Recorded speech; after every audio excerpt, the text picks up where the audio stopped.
क्या आपका कोई ऐसा गोल है जो आप अपने करियर के एंड में अचीव करना चाहते हैं? क्या उस डेस्टिनेशन तक पहुंचने के लिए आपके पास कोई प्लान है? हम में से ज्यादातर लोग बिना कोई क्लियर गोल माइंड में लिए बस अपनी जर्नी स्टार्ट कर देते हैं और नतीजा ये होता है कि एंड में हमारे हाथ कुछ नहीं लगता सिवाय निराशा के। अपने करियर के स्टार्टिंग पॉइंट पर ही आपको दो चीजों का ध्यान रखना होगा। सबसे पहले तो खुद को जानने की कोशिश करो और ये पता करो कि आप क्या करना चाहते हो। इस समरी में आपको कुछ ऐसे मेथड बताए जाएंगे जिन्हें यूज करके आप इन दोनों चीजों को समझ सकते हो। चाहे आपने काम करना शुरू कर दिया हो तो भी बगैर इस बात को समझे आपके करियर की असली शुरुआत अधूरी है। आप 3 स्किल्स के बारे में भी जानोगे जो जॉब में सरवाइव करने में लिए जरूरी है। ये है लर्निंग, लिसनिंग और रिस्पॉन्डिंग। कॉम्पिटिटिव बने रहने के लिए आपको नई नई चीजें हमेशा सीखते रहनी होगी। इसके अलावा एक अच्छे बिजनेस रिलेशनशिप के लिए आपको अपनी लिसनिंग पावर पर भी काम करना होगा। सक्सेसफुल होने के लिए आपको हर नए चैलेंजेस का सामना करना आना चाहिए। आप अपने अंदर ये सभी स्किल्स डेवलप करना इस समरी में सीखोगे। मॉडर्न वर्क प्लेस में हर काम टीम वर्क से होता है, इसलिए आपको एक अच्छा टीम प्लेयर बनना होगा ताकि आप अपने वर्क प्लेस के लिए एक एसेट साबित हो सके। आपके अंदर ऐसी क्वालिटीज होनी चाहिए कि मौका पड़ने पर आप एक अच्छे टीम लीडर साबित हो सके। अट्रैक्टिव होना भी वर्क प्लेस में उतना ही इम्पोर्टेंट है जितनी और चीजें। आप कितने अट्रैक्टिव बन सकते हो ये आपके हाथ में है, या यूं कहे तो आपके कंट्रोल में है। ये समरी आपको सिखाएगी कि कैसे एक अट्रैक्टिव एटीट्यूड डेवलप किया जाए और कैसे एक अट्रैक्टिव कम्युनिकेटर बना जाए। आप इसमें जानोगे कि कैसे अपने बॉस के साथ एक हेल्दी रिलेशनशिप बनाया जाए। ये रिलेशनशिप आपके करियर को बूस्ट करने के लिए बहुत इंपॉर्टेंट है। एक अच्छा करियर वही है जहां ग्रोथ के साथ साथ एक्साइटमेंट भी हो, जहां आपकी पूरी पर्सनालिटी इंप्रूव हो और जहां आप सैटिस्फाइड हो। ये समरी आपको ऐसे 8 सीक्रेट्स बताएगी जो आपको एक सक्सेसफुल करियर बनाने में मदद करेंगे। Look in the mirror, that's the real you. Dot से हेलो एंड बी अमेज्ड। आप खुद को कितना जानते हैं? ये सवाल सुनने में थोड़ा अजीब लगता है, मगर ये सवाल अक्सर हमारे सामने आता है। जो लोग खुद को अच्छे से समझते नहीं है वो अक्सर ऐसी जॉब करने पर मजबूर होते हैं जो उन्हें पसंद ही नहीं होती। इसलिए ये सवाल बेहद इम्पोर्टेंट है। यही हाल उनकी शादी का भी होता है। गलत इंसान से शादी करके उम्र भर पछताने के सिवाय कुछ हाथ नहीं आता, इसलिए हर किसी के लिए खुद को जानना बेहद जरूरी है। खुद को समझने का फर्स्ट स्टेप है अपनी खूबियों और कमजोरियों से वाकिफ होना। ये सिर्फ आप समझ सकते हैं कि आपके नेगेटिव और पॉजिटिव पॉइंट क्या है। तो इसके लिए सबसे पहले एक पेपर लो और उसे 4 पॉइंट्स में डिवाइड करो। फर्स्ट पार्ट उन चीजों के लिए है जिनमें आप अच्छे तो हो पर आपको वो चीजें पसंद नहीं हैं। सेकंड पार्ट में उन चीजें के बारे में लिखो जिनमें आप अच्छे भी हो और आपको वो चीजें पसंद भी है। अब बारी आती है थर्ड पार्ट की, तो इस पार्ट में आपको उन चीजों का जिक्र करना है जो आपको पसंद तो है पर आप उनमें कमजोर हो, और फोर्थ पार्ट में वो चीजें आएंगी जिनमें ना तो आप अच्छे हो और ना ही वो आपको पसंद है। अब आप इन स्किल्स को इन कैटेगोरीज के हिसाब से डिवाइड करो। सेलिंग यानी बेचना, लोगों को ट्रेन करना, लोगों को क्रिटिसाइज करना, अकेले काम करना, डेटा और मैथ्स, रिपोर्ट बनाना, प्रेजेंटेशन देना, काम को एक्सिक्यूट करना, लोगों को टास्क और जिम्मेदारी देना, किसी क्राइसिस को हैंडल करना, ऑर्गेनाइज्ड होना, क्रिएटिव होना, ऑफिस से दूर रहना। इन स्किल्स को छांटने के बाद अपने 2 से 3 दोस्तों से इस लिस्ट को चेक करवा लो, वो आपके प्लान की एक्यूरेसी को इंप्रूव करने में हेल्प करेंगे। अपने लिए करियर चूज करते समय इस तरह से अपनी स्किल्स को कैटेगरी में बांटना बहुत इंपॉर्टेंट है, क्योंकि इससे आपको सही गाइडेंस मिलेगी। एक और बात जो आपको अपने बारे में समझनी होगी वो है आपका ईगो। आपके ईगो का एक नेगेटिव पार्ट है जो आपको घमंडी बनाता है, जिसके कारण आप ये सोचने लगते हैं कि आप औरों से अच्छे हैं या बेटर है। लेकिन इस ईगो का एक पॉजिटिव पार्ट भी है। हमारा यही ईगो हमें कॉन्फिडेंस और सेल्फ एस्टीम भी देता है, तभी तो आपको अपनी काबिलियत और स्किल्स पर भरोसा होता है। अगर सेल्फ एस्टीम ना हो तो इंसान कभी भी अपनी एक अलग पहचान नहीं बना पाएगा। वो हमेशा दूसरों के बनाए हुए रास्ते पर ही चलता रहेगा। यही पॉजिटिव ईगो आपके करियर को नई ऊंचाइयों पर ले जा सकता है और नेगेटिव ईगो उसे बर्बाद भी कर सकता है। खुद को जानने के लिए अगला तरीका है कि एक फुल लेंथ का मिरर ले लो। इस एक्सपेरिमेंट का मकसद है अपने लुक्स के बारे में जानना। फर्स्ट इंप्रेशन बेहद जरूरी होता है। चाहे आप इंटरव्यू के लिए जा रहे हो या फर्स्ट डेट के लिए, लोग आपकी अपीयरेंस या लुक्स से ही आपको जज करेंगे। इसलिए ये बेहद जरूरी है कि हम लोगों की नजर में इंप्रेसिव लगे।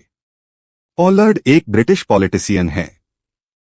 वो बेहद इंटेलिजेंट होने के साथ एक स्ट्रॉन्ग पर्सनालिटी के मालिक भी है। वो 3 बार पार्टी की लीडरशिप के लिए इलेक्शन में खड़े हो चुके हैं, लेकिन पॉलर्ड हमेशा हार जाते हैं। इसका एक कारण है लोगों पर पड़ने वाला उनका इंप्रेशन। पॉलर्ड के अंदर पार्टी को लीड करने की सारी काबिलियत मौजूद है, लेकिन उनके अपीयरेंस से लगता है कि वो बेहद डिसऑर्गेनाइज्ड है। अक्सर उनकी टाई मुड़ी तुड़ी और जूते गंदे और पुराने लगते हैं। वैसे तो पॉलर्ड एक टैलेंटेड इंसान है और बेहद सिंपल रहना पसंद करते हैं। उनके लिए ये ज्यादा मैटर नहीं करता कि वो कैसे दिख रहे हैं या कैसे ड्रेस अप होते हैं। उन्हें लगता है कि लोगों को इससे कोई फर्क नहीं पड़ता है, पर यही उनकी सबसे बड़ी गलतफहमी है। पब्लिक और मीडिया की नज़र में उनकी इमेज एक अस्तव्यस्त रहने वाले इंसान की बन चुकी है। बात भले ही छोटी सी हो, पर इसका उनके पॉलिटिकल कैरियर पर गहरा असर पड़ा है। शायद ये भी उनकी हार की एक वजह रही है। खुद को समझने और जानने के लिए आपको किसी की हेल्प तो लेनी पड़ेगी। एक मेंटोर इसमें आपकी काफी हेल्प कर सकता है। मेंटोर वो एडवाइजर होता है जिसे आपसे ज्यादा एक्सपीरियंस होता है और यही एक्सपीरियंस आपके काम आ सकता है। कई स्टडीज से ये साबित हुआ है कि एक मेंटोर आपके करियर के ग्राफ को ऊंचा उठाने में काफी मदद कर सकता है। वैसे एक अच्छा मेंटोर ढूंढ पाना थोड़ा मुश्किल है। एक सिंपल तरीका यह है कि आप इंटरनेट की हेल्प ले सकते हैं, लेकिन ये तरीका भी हमेशा काम करेगा जरूरी नहीं है। आप चाहो तो अपने लोकल चेंबर ऑफ कॉमर्स से कांटेक्ट कर सकते हो। वैसे इन ऑर्गेनाइजेशंस के साथ काम करना कई बार मुश्किल भी होता है। बेस्ट तरीका यह है कि आप पर्सनल रिकमेंडेशन के जरिए अपना मेंटोर ढूंढो। अपने फ्रेंड्स की हेल्प लो, उनसे सजेशन मांगो। आप चाहो तो अपनी कंपनी के एचआर या लर्निंग एंड डेवलपिंग डिपार्टमेंट की हेल्प ले सकते हो। खुद को जानने का फाइनल स्टेप है अपनी ऑब्ituary लिखो या एक मैसेज लिखो जो आप चाहते हो कि मरने के बाद आपकी समाधि पर लिखा जाए। इससे आपको आइडिया हो जाएगा कि आप कैसे याद किया जाना चाहते हो। लोग आपके बारे में क्या सोचेंगे ये आप अपनी इमेजिनेशन में डिसाइड कर सकते हो। इससे आपको अपना करियर और लाइफ पाथ यूज करने में काफी हेल्प मिलेगी। To be told you really look as though you know where you are going is high praise. बहुत से लोग अपने करियर में कोई प्रॉपर रास्ता फॉलो नहीं करते। वो बस चीजों के होने का वेट करते हैं। लेकिन लाइफ में कुछ भी पक्का या फिक्स्ड नहीं है और आपके प्लान हमेशा सही होंगे ये भी जरूरी नहीं है। लेकिन इसका ये मतलब नहीं है कि प्लानिंग करना बेकार है। अगर आपको मंजिल का पता है तो आप रास्ता भी वही चुनोगे जो उस मंजिल की तरफ जाता है। यानी पहले से एक करियर स्ट्रैटेजी बनाकर चलना आपको कई प्रॉब्लम्स से बचा सकता है। इसका मतलब है कि एक सिंपल प्रॉब्लम की आपको कहाँ जाना है और वहां तक आप कैसे पहुंचोगे।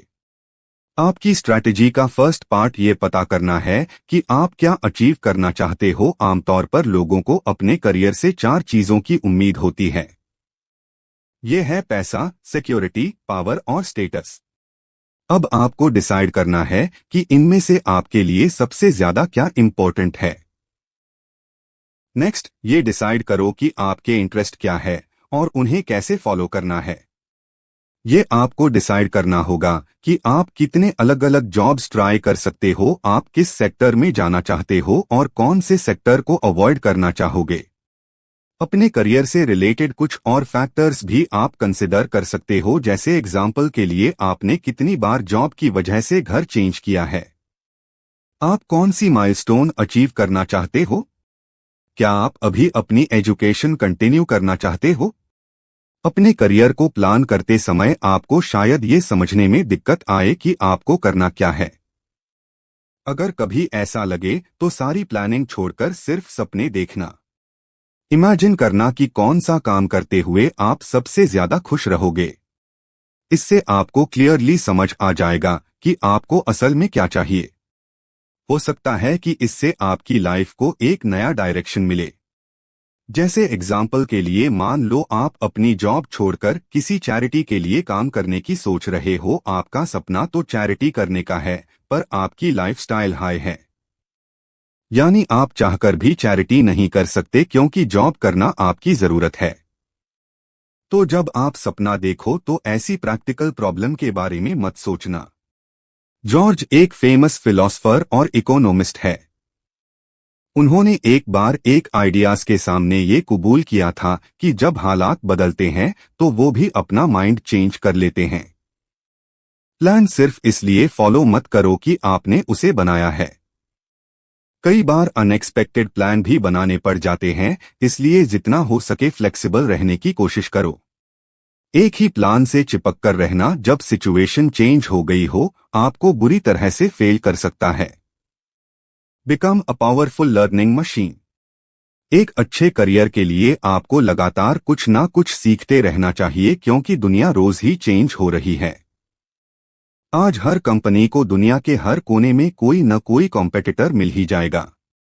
एम्प्लॉयज अलग अलग कॉन्टिनेंट से रिमोट वर्कर्स ढूंढकर हायर कर सकते हैं, और कॉम्पिटिटर्स से एक कदम आगे रहने के लिए आपको एक लर्निंग मशीन में तब्दील होना पड़ेगा।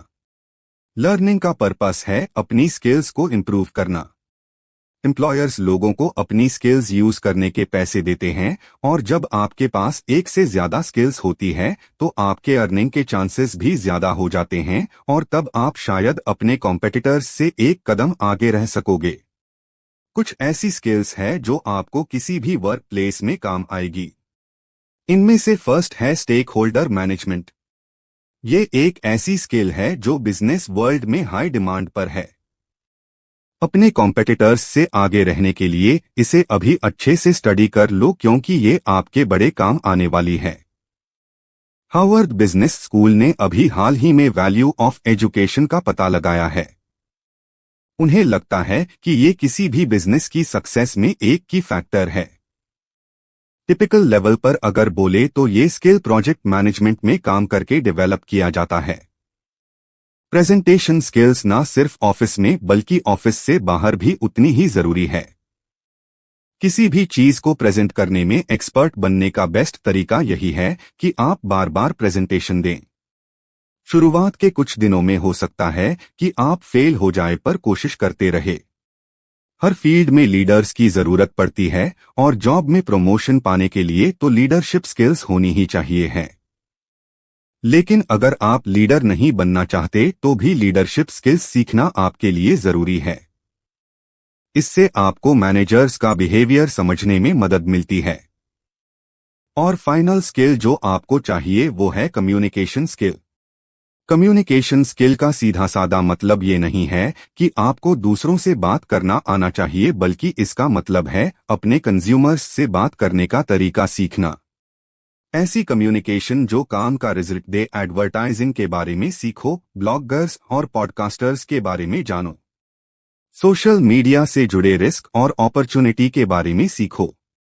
ये स्किल्स जो हमने ऊपर बताई है, डेमो करके बताई जा सकती है। इन्हें अपने वर्क प्लेस में यूज करके आप अपनी एक अलग पहचान बना सकते हो, लेकिन सिर्फ ये स्किल्स सीखना ही काफी नहीं होगा। आपको उन्हें प्रैक्टिस में भी उतारना पड़ेगा। यहाँ हम कुछ ऐसी स्किल्स बता रहे हैं जो आपको सक्सेसफुल होने के लिए काम आएंगी। लाइफ में सबसे इम्पोर्टेंट लेसन है कि हमें ना बोलना आना चाहिए। अक्सर हम उन कामों को करने के लिए भी मजबूर होते हैं जो हम करना नहीं चाहते। वो इसलिए क्योंकि हमें पोलाइटली ना बोलना नहीं आता। लेकिन जब आप ये स्किल सीख जाएंगे तो आपके बॉस भी बुरा नहीं मानेंगे और आपके करियर को कोई नुकसान भी नहीं पहुंचेगा। आज दुनिया पहले से कहीं ज्यादा कम्पिटिटिव और फास्ट होती जा रही है, इसलिए आपको भी दुनिया के साथ कदम मिलाकर चलने की जरूरत है। कई कंपनीज में स्पीड को परफॉर्मेंस से तौला जाता है। कई बार स्किल्ड एम्प्लॉयज भी अपने स्लो होने की वजह से प्रमोट नहीं हो पाते।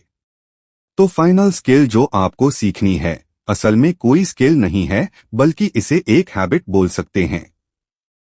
आप जो कुछ भी सीखे उसका रिकॉर्ड रखें।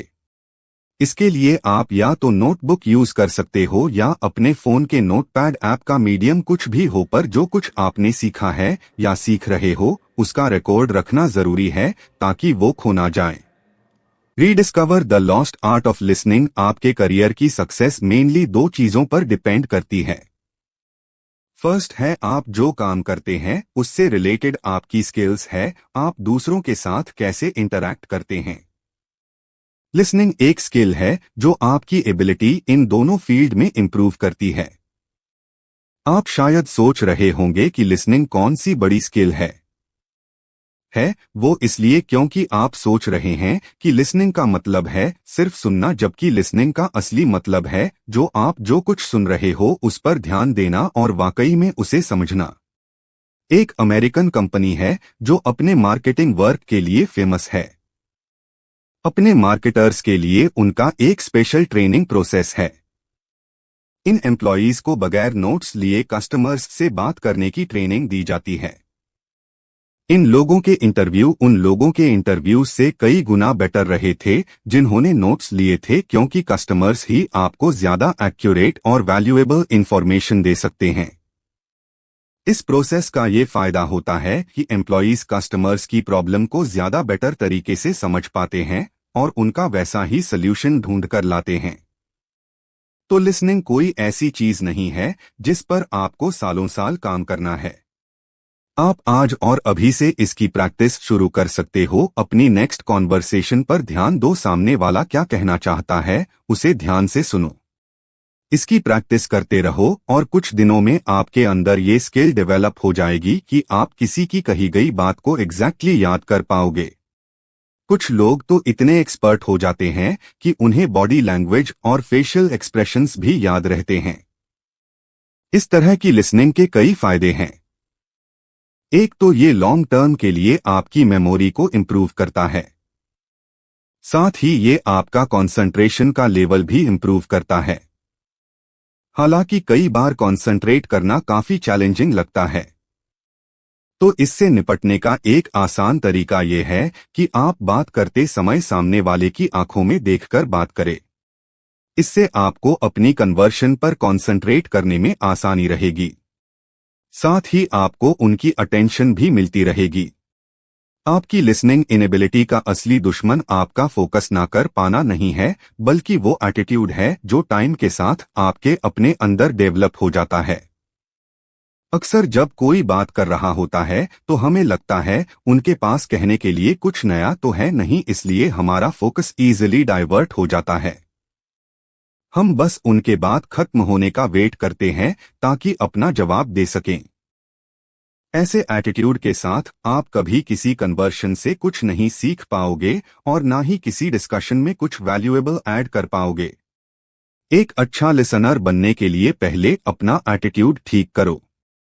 ये सोचो कि हर नया कन्वर्शन आपको कुछ नया सिखा सकता है। अपने करियर में आपकी लिसनिंग स्किल्स मीटिंग्स में सबसे ज्यादा यूज होगी और मीटिंग में ही आपको ऐसे मौके मिलेंगे जहां आपको नोटिस किया जा सकता है। दूसरों के काम आकर एक हेल्पफुल एटीट्यूड के साथ और अटेंटिव और रिस्पॉन्सिव बनकर आप अपने करियर को ऊंचाइयों पर ले जा सकते हैं। कुछ और भी स्टेप्स है जो आपको मीटिंग के दौरान स्मार्ट बना सकते हैं, जैसे कि अपने पर्पस को पहले से पढ़कर रखना। मीटिंग किस लिए रखी गई है, इसकी जानकारी भी आपको होनी चाहिए ताकि आप मेन टॉपिक पर बने रहे। दूसरों को करेक्ट करने के चक्कर में अपनी अटेंशन डाइवर्ट ना करें। अगर आपके पास आइडियाज है तो मीटिंग के दौरान उन्हें शेयर करें। Help your boss and they will help you and your career. आपके बॉस के हाथ में आपके करियर की सक्सेस का रिमोट कंट्रोल है। वो चाहे तो आपको प्रमोट करके आपके करियर के ग्राफ को ऊपर ले जा सकते हैं या फिर आपकी प्रमोशन रोककर या जॉब से आपको निकालकर आपके करियर को खराब भी कर सकते हैं। ये एक कड़वी सच्चाई है जो आपको माननी ही पड़ेगी, इसलिए अपने बॉस के साथ अच्छे रिलेशनशिप मेंटेन करना बेहद इंपॉर्टेंट है। इसके लिए आपको अपने बॉस की नज़र में अपनी वैल्यू साबित करके दिखानी होगी। उन्हें एहसास कराना होगा कि आप कंपनी के लिए कितने बड़े एसेट हो। अपने बॉस की नज़र में आने का बेस्ट तरीका है आप उन्हें वैल्यू दो, उनकी अचीवमेंट्स का बढ़ चढ़कर बखान करो और उनके फेलियर के लिए उन्हें कभी क्रिटिसाइज मत करो। अपने बॉस की तारीफ करना कई लोगों को मुश्किल काम लगता है, लेकिन अच्छा रिलेशनशिप डेवलप करने के और भी तरीके हैं। सबसे सिंपल तरीका है कि आप हेल्पफुल बनो। अगर आप बॉस की तारीफ नहीं करना चाहते तो मत करो, पर उन्हें उनके काम में कुछ इस तरह से हेल्प करो कि आपकी काबिलियत उनसे छुपी ना रहे। इसके लिए आपको कुछ एक्स्ट्रा भी करना पड़े तो झिझको मत। पता करो कि कौन से ऐसे वर्क से जुड़े प्रॉब्लम्स हैं जो आपके बॉस को तंग कर रहे हैं। उनका सल्यूशन ढूंढ कर लाओ। अपनी तरफ से पूरी कोशिश करो कि आप बॉस के किसी काम आ सको। कई बार कुछ केस में लोग बॉस की ज्यादा हेल्प नहीं कर पाते, लेकिन कम से कम आप इतना तो कर सकते हो कि आपके कारण उन्हें कोई तकलीफ ना हो। उनकी मौजूदगी में शांत और खुश रहने की कोशिश करो, लेकिन शांत दिखने के चक्कर में आलसी मत बन जाना। एनर्जेटिक बने रहो, पर किसी को डिस्टर्ब किए बगैर। बॉस के अंडर में काम कर रहे लोगों से आप बॉस के बारे में काफी जानकारी हासिल कर सकते हैं, जैसे कि उनका पर्सनल असिस्टेंट उनके बारे में सब कुछ जानता होगा। बॉस के स्टाफ मेंबर्स को भी उतनी ही पोलाइटली और रिस्पेक्ट के साथ ट्रीट करो, क्योंकि कोई भी कब आपके काम आ जाए कहा नहीं जा सकता। आपके बॉस का स्टाफ उन्हें आपसे बेटर जानता होगा। आपके बॉस आपके करियर को प्रमोशन वगैरह के जरिए डायरेक्टली इम्पैक्ट कर सकते हैं। बॉस के साथ अच्छा रिलेशनशिप मेंटेन करना इनडायरेक्टली भी आपके करियर को फायदा पहुंचा सकता है। वो इसलिए क्योंकि आपके बॉस आपके लिए एक वैल्यूएबल मेंटोर साबित हो सकते हैं। Individuals contribute but it's teams that win. अपने करियर में आपको खुद अकेले काम करने के मौके कम ही मिलेंगे, क्योंकि आजकल ज्यादातर वर्क प्लेस में काम टीम वर्क के जरिए होता है। इसलिए सक्सेसफुल होने के लिए एक अच्छा टीम प्लेयर होना भी जरूरी है। हर बॉस यही चाहता है कि उसकी टीम अच्छा परफॉर्म करे, इसलिए आपको वो बनना है जो टीम की परफॉर्मेंस इंप्रूव कर सके। इससे आप अपने बॉस की नज़र में और भी वैल्यूएबल लगोगे। टीम में कंट्रीब्यूट करने का बेस्ट तरीका है कि आप अपनी जिम्मेदारी पूरी करें। टीम में सबकी अलग अलग एबिलिटीज और स्किल्स होती है। इन सारी एबिलिटीज का कॉम्बिनेशन ही टीम को एक सिंगल इंसान के मुकाबले ज्यादा पावरफुल बनाता है। बेस्ट टीम वो होती है जहां सारे मेंबर्स एक दूसरे से अच्छे से रिलेट कर पाए या जुड़ पाए। अगर आपको टीम में शामिल किया गया है तो अपने कोलीग्स को जानना और समझना आपकी ड्यूटी है। ये समझने की कोशिश करो कि उनकी क्या प्रॉब्लम है और आप कैसे उन्हें हेल्प कर सकते हो। टीम में काम करना मुश्किल है, लेकिन उससे भी मुश्किल है एक टीम लीडर बनना। एक टीम लीडर की 3 जिम्मेदारी होती है, जो है आपको डिसाइड करना है कि कौन आपकी टीम में रहेगा और कौन नहीं। आपको डिसाइड करना है कि आपकी टीम क्या करेगी और आपको टीम चलानी है, जबकि आपके टीम मेंबर्स अपने अपने टास्क कंप्लीट करेंगे। टीम बनाते समय डाइवर्सिटी का ध्यान रखें। रिसर्चर्स प्रॉब्लम को सॉल्व करने के लिए अलग अलग टीम की कैपेबिलिटी के साथ एक्सपेरिमेंट किया। जिस टीम में बेहद स्मार्ट पर सिर्फ गोरे लोग थे उनकी परफॉर्मेंस बेहद खराब रही, पर जिस टीम में एवरेज इंटेलिजेंस वाले लेकिन अलग अलग कल्चर के लोग थे उनकी परफॉर्मेंस काफी शानदार रही थी। अलग अलग एज, जेंडर और रेस वाले लोगों के एक्सपीरियंस भी अलग होते हैं। उनका यही एक्सपीरियंस उन्हें यूनिक स्किल्स देता है। जितनी ज्यादा यूनिक स्किल्स होंगी, प्रॉब्लम को सॉल्व करने की कैपेसिटी भी उतनी ही ज्यादा होगी। इससे कोई फर्क नहीं पड़ता कि आपकी टीम में सिर्फ औरतें हैं या यंगस्टर्स, लेकिन अगर हर कोई सैम है तो ये एक डिसएडवांटेज होगा। कुछ लोग सोचते हैं कि मीटिंग बस वेस्ट ऑफ टाइम, लेकिन एक टीम को ठीक से काम करने के लिए मीटिंग करना बेहद जरूरी है। ये मीटिंग जरूरी नहीं है कि सीरियस ही हो, आप इसे फनी और इनफॉर्मल भी बना सकते हो, लेकिन ये भी जरूरी है कि इंपॉर्टेंट प्रॉब्लम्स पर सबकी राय ली जाए। आपके वर्किंग डेज का लगभग 8% दिन तो टीम मीटिंग्स के नाम होना ही चाहिए। अभी कुछ ही टाइम पहले हर चीज वर्चुअल स्पेस पर आना शुरू हुई है, लेकिन देखा जाए तो असल में वर्चुअल टीम जैसी कोई चीज नहीं होती, क्योंकि टीम को प्रॉपर फंक्शन करने के लिए फिजिकल इंटरैक्शन करना जरूरी है। आपको ऑफिस आवर्स का कम से कम 20% टाइम साथ में बिताना चाहिए। हालांकि ये भी एक फैक्ट है कि टीम हमेशा ऑफिस में काम करते हुए बॉन्ड नहीं कर सकती, इसलिए कभी कभार आउटर एक्टिविटीज भी होनी चाहिए, जैसे क्रिकेट खेलना, पतंग उड़ना या फिर साथ में बाहर डिनर करना। टीम को साथ मिलकर काम करना जरूरी है। हर मेंबर को ये पता होना चाहिए कि वो कैसे कंट्रीब्यूट कर सकता है। एक लीडर होने के नाते अपनी टीम के लिए प्रोजेक्ट की शुरुआत में ही एक गोल सेट कर लीजिए। अपनी टीम का एक मिशन स्टेटमेंट लिखिए जो एकदम क्लियर और सिंपल वर्ड्स में लिखा होना चाहिए। Are you being served? Why responsiveness is so important? हर बिजनेस अपने कस्टमर्स के दम पर चलता है। आपके कस्टमर्स तभी अट्रैक्ट होंगे और आपसे जुड़े रहेंगे जब आप उन्हें अच्छी सर्विस देंगे, और इसके लिए रिस्पॉन्सिवनेस की जरूरत पड़ती है, यानी कस्टमर्स की जरूरतों को तुरंत और उनके मन मुताबिक तरीके से पूरा करना। आज की डेट में कस्टमर्स खराब सर्विस को लेकर बेहद चिंतित हो गए हैं। वो इसलिए क्योंकि टेक्नोलॉजी की हेल्प से आज हम दुनिया की हर कंपनी को एक्सेस कर सकते हैं। इसलिए अपने कस्टमर्स को सैटिस्फाई करने के लिए आपकी रिस्पॉन्सिवनेस एक्सलेंट होनी चाहिए। एक टेक्निक है जिसे आप यूज करके कस्टमर्स को ये फील करा सकते हो कि उन्हें एक्सलेंट सर्विस जा रही है। उन्हें बताओ कि आप क्या कर सकते हो और फिर उससे थोड़ा ज्यादा डिलीवर करो। जैसे एग्जाम्पल के लिए, आपको जो प्रोजेक्ट मिला है उसकी डेडलाइन 7 दिन है, तो उसे 6 दिन में पूरा कर लो, लेकिन आपको हद से ज्यादा डिलीवर नहीं करना है। जो काम आप 3 दिन में कर सकते हो उसके लिए 7 दिन की डेडलाइन सेट मत करो। इससे ये लगेगा कि आप फुल पोटेंशियल यूज नहीं कर रहे हो। ज्यादातर मामलों में आपको सिर्फ कस्टमर्स की डिमांड ही पूरी करनी होती है और कुछ नहीं। हमेशा ज्यादा डिलीवर कर पाना पॉसिबल नहीं है। हो सकता है कि कई बार आप अंडर परफॉर्म भी करें या आपसे डेडलाइन मिस हो जाए। ऐसे केस में ये ध्यान रहे कि सबको ये बात पता हो। अपने कस्टमर्स को नोटिफाई करके सिचुएशन के बारे में अपडेट करो कि आप टाइम पर डिलीवरी नहीं कर पाओगे। एक कस्टमर के लिए बुरे सरप्राइज से ज्यादा बुरा और कुछ नहीं होता। एयरलाइंस इसका एक अच्छा एग्जाम्पल है। वो पहले से इन्फॉर्म कर देते हैं कि उनकी फ्लाइट 40 मिनट लेट होगी, जबकि उन्हें पता होता है कि ये 1 घंटे लेट हो सकती है। एयरलाइंस सिचुएशन की पूरी या सही जानकारी दिए बिना कस्टमर को शांत रखने की कोशिश करते हैं, लेकिन हाँ, इतना जरूर है कि इससे उनकी सर्विस की क्वालिटी पर बुरा असर पड़ता है। ऐसे कस्टमर्स सबका पाला पड़ता है जो शिकायत ही करते रहते हैं।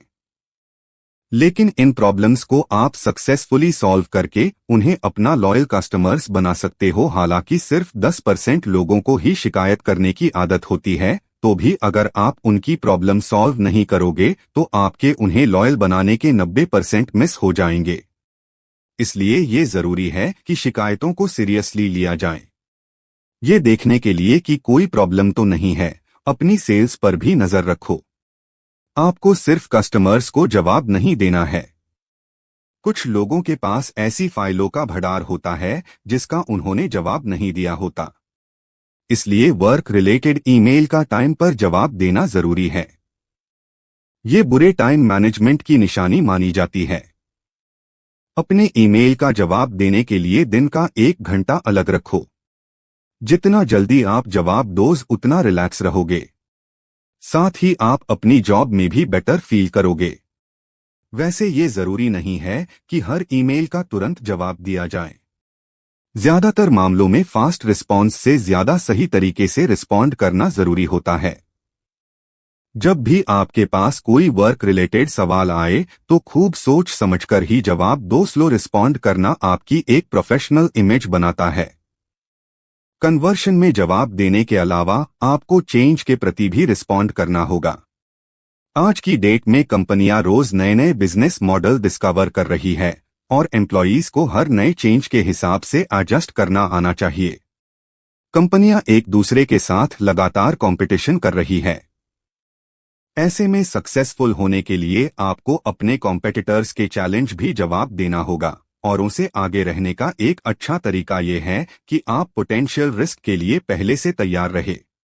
आपके सामने क्या चैलेंजेस आने वाले हैं, इसे ध्यान रखते हुए पहले से ही अपनी तैयारी कर ले तो बेटर होगा।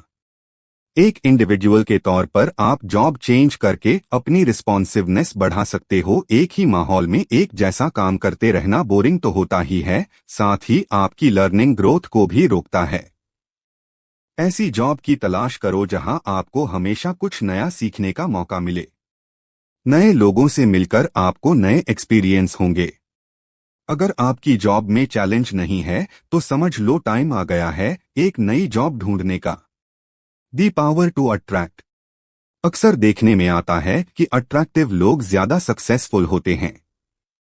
सुनने में बात कड़वी जरूर है, पर यही सच है, क्योंकि अगर आपको बिजनेस की दुनिया में आगे बढ़ना है तो आपको इंटरेस्टिंग और अट्रैक्टिव होना होगा।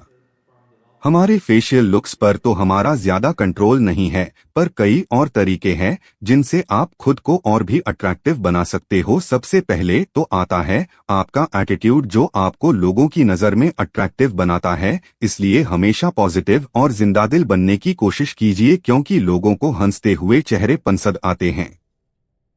जो लोग दिन रात अपनी परेशानियों का रोना रोते हैं, उनसे कोई बात करना पसंद नहीं करता।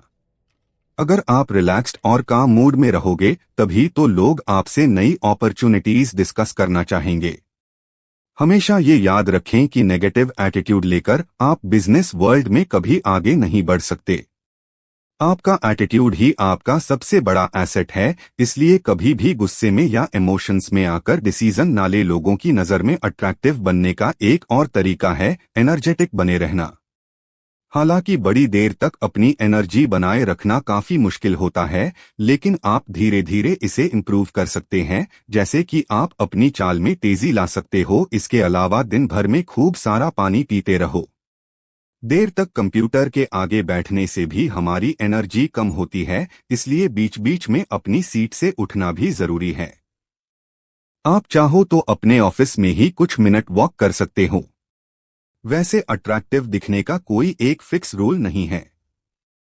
अलग अलग कल्चर में अट्रैक्टिव होने के मायने अलग अलग है, लेकिन जो लोग अच्छे स्टोरी टेलर्स होते हैं वो हमेशा ही अट्रैक्टिव लगते हैं। खासकर सेल्स की फील्ड में तो स्टोरी टेलिंग बेहद इफेक्टिव होती है। लोगों का अटेंशन अपनी तरफ खींचकर आप अपने सेल्स ऑफर को और भी अट्रैक्टिव बना सकते हो। Attractive communicator powerful language use करते हैं। कम्युनिकेट करते समय बचकानी भाषा से बचिए, जैसे व्हाटएवर, काइंड ऑफ लाइक। इस तरह की लैंग्वेज टीनेजर्स से बात करते समय ही ठीक लगती है। प्रोफेशनल की नज़र में अट्रैक्टिव दिखने के लिए आपको कॉन्फिडेंट टोन में बात करनी चाहिए। वैसे देखा जाए तो इफेक्टिव कम्युनिकेशन वही है जहां कम शब्दों में अपनी बात समझाई जा सके। इसका एक एग्जाम्पल है छोटे सेंटेंस में अपनी बात कहना या लिखना। ज्यादा टेक्निकल टर्म यूज करना भी ठीक नहीं होगा। आपका काम है अपने कॉम्प्लेक्स आइडिया को जितना हो सके सिंपल करके बताना, ना कि उसे और कॉम्प्लिकेट करना। आपकी बॉडी लैंग्वेज कम्युनिकेशन का एक इम्पोर्टेंट पार्ट है। हमेशा आई कांटेक्ट बनाते हुए बात करनी चाहिए। अपने फेशियल एक्सप्रेशंस का भी ध्यान रखिए। बॉडी का पोस्चर सही रखिए। खड़े होते समय आपके कंधे झुके हुए नहीं होने चाहिए।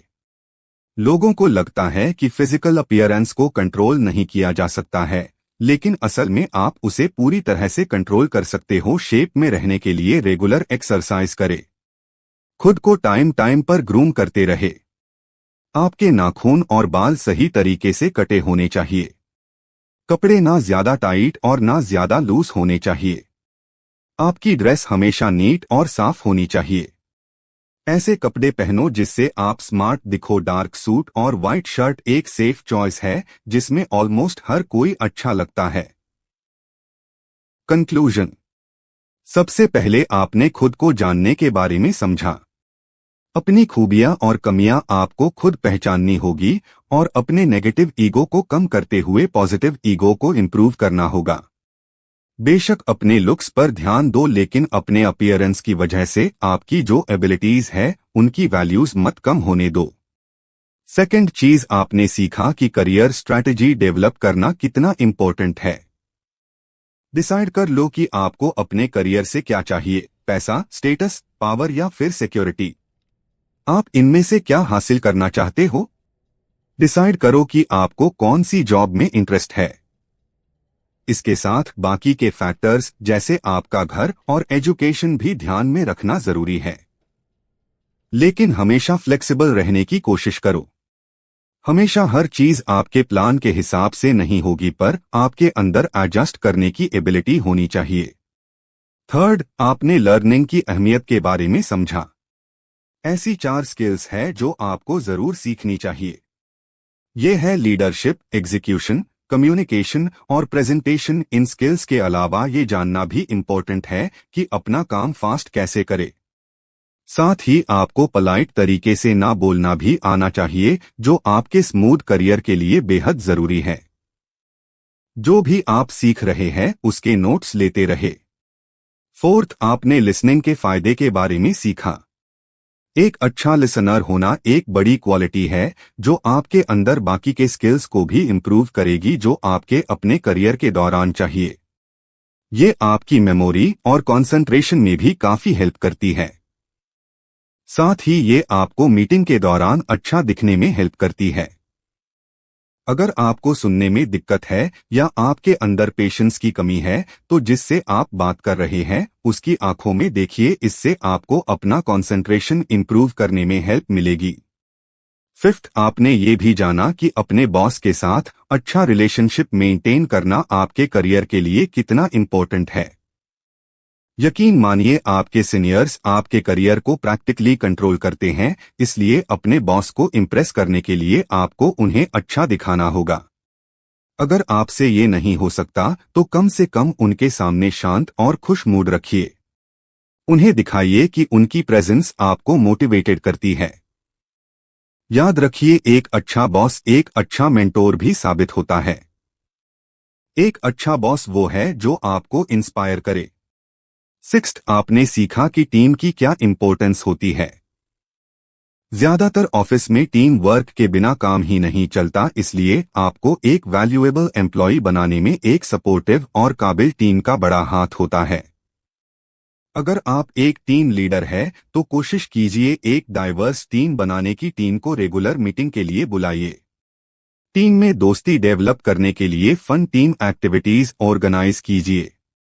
सेवेंथ, आपने जाना कि कैसे रिस्पॉन्सिवनेस यानी जवाबदेही आपके करियर में काम आती है।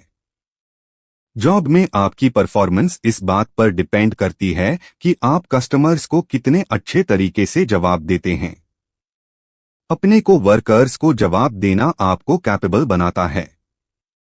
आपके रिस्पॉन्स की क्वालिटी स्पीड से ज्यादा मैटर करती है। अगर आप स्लो रिस्पॉन्ड करते हो तो आपको और ज्यादा प्रोफेशनल माना जाएगा। लास्ट में आपने जाना कि अट्रैक्टिव होने की क्या वैल्यू होती है। आमतौर पर देखा गया है कि अट्रैक्टिव लोग औरों से ज्यादा सक्सेसफुल होते हैं। तो आप भी पॉजिटिव एटीट्यूड डेवलप करके अट्रैक्टिव बन सकते हो। एनर्जेटिक बने रहिए और अपनी स्टोरी टेलिंग स्किल्स डेवलप कीजिए। सिंपल मगर पावरफुल लैंग्वेज यूज करते हुए कम्युनिकेट करना सीखिए। हर कोई सक्सेसफुल करियर बनाना चाहता है, लेकिन सक्सेस इतनी आसानी से नहीं मिलती। सक्सेस एक गोल है जिसके लिए आपको हिम्मत करनी पड़ेगी। आपको अपने कॉम्पिटिटर्स के मुकाबले अपनी वैल्यू को साबित करके दिखाना होगा। इस समरी में दिए गए 8 सिंपल सीक्रेट्स आपको ये अचीव करने में हेल्प करेंगे। इस ऑडियो बुक समरी से आपने क्या क्या सीखा, नीचे कमेंट बॉक्स में अपनी वैल्यूएबल पॉइंट्स जरूर लिखें और ऐसी और भी इंफॉर्मेटिव वीडियोस के लिए चैनल को सब्सक्राइब करें। हम आपसे फिर मिलेंगे एक न्यू ऑडियो बुक समरी के साथ। तब तक के लिए goodbye and thanks for watching this video.